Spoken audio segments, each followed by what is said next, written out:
കൊച്ചിയിൽ dating app വഴി പരിചയപ്പെട്ട യുവാവിനെ തട്ടിക്കൊണ്ടുപോയി പണം കയറാൻ ശ്രമിച്ച കേസിൽ 7 പേർ കസ്റ്റഡിയിൽ.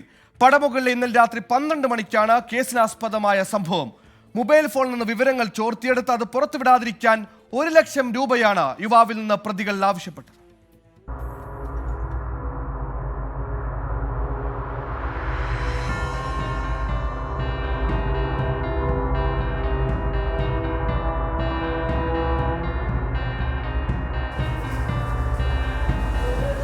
ഡേറ്റിംഗ് ആപ്പ് വഴി പരിചയപ്പെട്ട യുവാവിനെ പടമുകളിലേക്ക് വിളിച്ചു വരുത്തിയാണ് ഒരു സംഘം ആളുകൾ ഇന്നലെ അർദ്ധരാത്രി മർദ്ദിച്ചത്. യുവാവിന്റെ ഫോൺ ബലമായി പിടിച്ചു വാങ്ങിയ ശേഷം ഫോണിലുണ്ടായിരുന്ന വിവരങ്ങൾ ലാപ്ടോപ്പിലേക്ക് മാറ്റി. തുടർന്ന് കെട്ടിയിട്ട് മർദ്ദിച്ചതായാണ് യുവാവ് പോലീസിനെ അറിയിച്ചത്. രാത്രി മുഴുവനും യുവാവിനെ സമീപത്തെ ഒരു ഹോസ്റ്റലിൽ ഇരുത്തിയ ശേഷം രാവിലെ 10 മണിക്ക് 1 ലക്ഷം രൂപ നൽകണമെന്ന് ആവശ്യപ്പെട്ട ശേഷം വിട്ടയക്കുകയായിരുന്നു. പണം നൽകിയില്ലെങ്കിൽ ഫോണിലെ സ്വകാര്യ വിവരങ്ങൾ പുറത്തുവിടുമെന്ന് ഭീഷണിപ്പെടുത്തുകയും ചെയ്തു.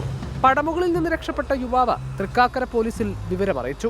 തുടർന്ന് നടത്തിയ അന്വേഷണത്തിലാണ് കേസിലെ എല്ലാ പ്രതികളെയും കസ്റ്റഡിയിലെടുത്തത്. ഇടപ്പള്ളി സ്വദേശിയായ യുവാവിനെയാണ് പ്രതികൾ വിളിച്ചുവരുത്തി ഉപദ്രവിച്ചത്. കോടതിയിൽ ഹാജരാക്കി പ്രതികളെ റിമാൻഡ് ചെയ്യുമെന്ന് തൃക്കാക്കര പോലീസ് വ്യക്തമാക്കി. 24 കൊച്ചി.